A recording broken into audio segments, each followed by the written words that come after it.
What is going on, everybody? For those who don't know, I go by BUSG, and this is another Sixers post-game video. If you guys are new to this channel and love talking Philly sports nearly every single day, go down below and hit the subscribe button, smash the like button, and make sure to turn on the notification bell so you guys are instantly notified whenever I upload a new video.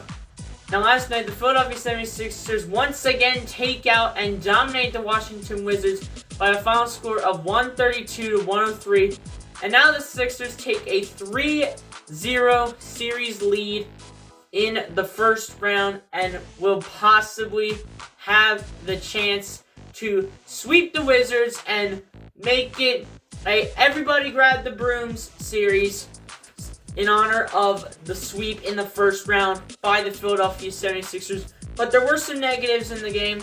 There were at least just 3 negatives, and then we'll get into those. So, anyway, let's just jump right into it. Bradley Beal and Russell Westbrook both had their way in scoring and just found ways to put their points on the board, and were pretty much their only players scoring points on the board. I mean, Alex Lang couldn't do anything, Raul Neto couldn't do anything, Davis Bertans couldn't do much of anything, Daniel Gafford, I think, had a few points, but apart from that, Russell Westbrook and Bradley Beal were the only 2 scoring points. I do give respect to Bradley Beal for what he has done for the Washington Wizards in the past and what he is doing right now in scoring. But he had an okay night. He didn't have his usual 30-plus point game. He had, I believe it was 25 points. But I do give respect to Bradley Beal. And I also will give credit to Russell Westbrook for what he has done in scoring. He's helping out his team. He's showing what he can do. He's not having one of those off nights, and he just continues to score on the floor. But there's just too much pressure from the Philadelphia 76ers, which we will talk about right now. Anyway, we're going to start off with a banger. Joel Embiid, he continues to dominate as he had 36 points last night, and he continues to dominate from behind the arc, from the field, for points in the paint, and he can just dominate from anywhere on the floor at this point. And he has been the best center in the league, not named Nikola Jokic, that has been playing at his best level that we have seen in years from Joel. This has pretty much been the best year of his career, as it will always be a moment to remember, even though if he doesn't get MVP, which will probably go to Jokic, he will probably be considered the runner-up if Steph does not come up behind Jokic. But I would think Joel would have a chance to get the MVP. Now let's just move on. We're going to go with Seth Curry next. Seth Curry, he struggled in the first half, barely knocking down shots. But once it got to halftime, Doc Rivers told Seth in the locker room to apparently buck it up and start knocking down your shots, and Seth Curry did that, finishing with 15 points, and that's just a pretty decent night by Seth Curry. Not so much in the first half, but in the second half, he really came out firing in the second half to knock down all of his shots and his threes especially. Number 3, we're going to talk about Danny Green. Danny Green continues to annihilate from behind the arc, as he also had a pretty decent game. He had close to 20 points, I believe, if I'm not mistaken. But Danny Green just could not be stopped. For the whole team, it's like, you get a 3, you get a 3, everybody gets a 3. Every single player on this team gets a 3. Even Furkan Korkmaz off the bench gets a 3. George Hill gets a 3. Mike Scott gets 2 3s. It's unbelievable. Matisse Thybulle gets a 3. Everybody gets a 3. And the Sixers were just pretty hard to stop from 3-point range. I believe, if I'm not mistaken, the Sixers shot 58% from the field and 52% from behind the arc. So really well done by the Philadelphia 76ers. Now let's move on. Next up, we're going to talk about Tobias Harris. Tobias, he was pretty decent. I will give him credit for what he did. He had 20 points, I believe, if I am not mistaken. And Tobias just continues to do his thing, make his shots from inside, make his shots from behind the arc. He continues to knock down, and that's what we need to see in the playoffs. Now, we're going to talk about Ben Simmons here, and Ben Simmons, for him, it's going to be a few, good things and bad things at the same time, so let's hop into it. So, Ben Simmons, he continues to knock down. He's not throwing it out when he drives to the rack. He's starting to knock down his shots. This is the playoff Ben Simmons that we have been waiting for in our entire lives.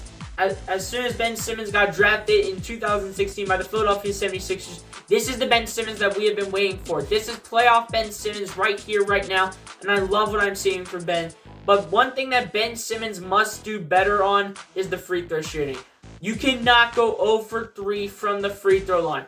Ben Simmons has got to wake up from the free throw line because our free throw shooting, I believe it was at 65%, and if Ben Simmons wouldn't knocked the free throws down, we could have had a potential 80% free throw shooting instead of 65%, but Ben Simmons just needs to get better on his free throw shooting.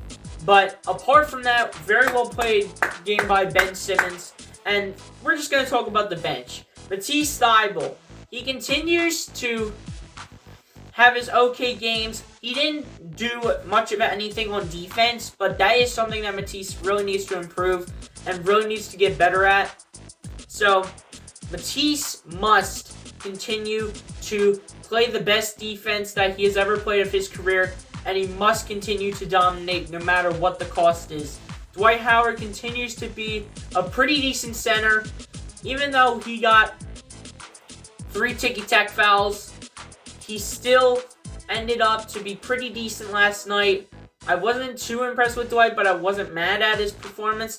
But Dwight Howard needs to step it up a little bit. And the refs, we're just going to go straight to the refs real quick. The refs were absolutely garbage all game.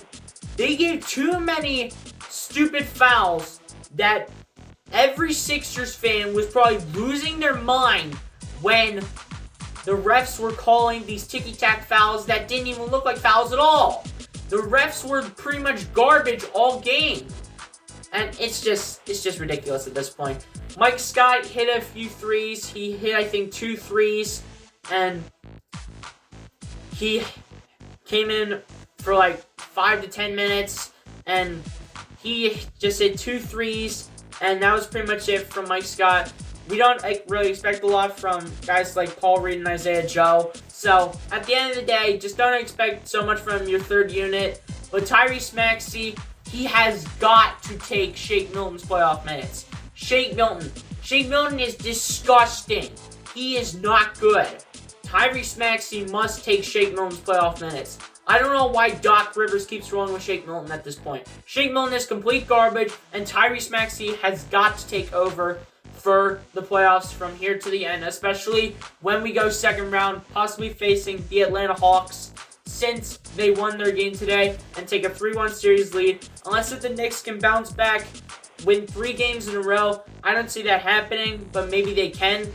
But it'll be a lot of work to be done, and when it comes to Shake Milton, he's not going to have any chance against guys like Trae Young, Clint Capella, Bogdan Bogdanovic. He's not going to have any chance. So, Shake Milton must not play second round. If I see Shake Milton, I will lose my mind in a bad way. So, Shake Milton better not get any more playoff minutes because I am sick and tired of Shake Milton getting his playoff run and completely wasting Tyrese Maxey's time. So, we're going to now go to the coaching. Doc Rivers, he did pretty decent when it came to rotations and rotating the guys in the game, and he did pretty decent. But one thing that Doc Rivers must not do is stop going with the all-bench lineup. The all-bench lineup is garbage. But when you have the bench lineup with the starter in Tobias Harris and the bench are pretty decent, and that is the only mainly bench combination with the starter that mainly works in the playoffs. And the Sixers just find a way to dominate. Hopefully we can close this series out tomorrow. Everyone, grab the brooms out, because it's time to sweep, baby. It's time to sweep the Washington Wizards, get plenty of rest, go to the second round, possibly face the Atlanta Hawks, take on Trae Young and Clint Capella and Bogdan Bogdanovic, and it's just time to dominate, man. This is our road to the championship. We should easily be able to make a run for the championship this year, and the Sixers look like they have a pretty good chance, and the Sixers are were just a dominant team last night, and we better see the same thing for tomorrow and the rest of the playoffs. You guys give me your thoughts down below in the comment section. How did you feel about last night's win? How do you feel about Joel Embiid continuing to dominate both on offense and defense as he continues to play the game so well with 36 points last night from my 7-foot, 280-pound center, Joel Hans Embiid, who is a grown man. And let me just know how you guys felt about the game. You guys give me all your thoughts down below in the comments section. Appreciate you guys for tuning in. Be sure to like, comment, and subscribe. And I'll catch you guys on the next one. Peace out.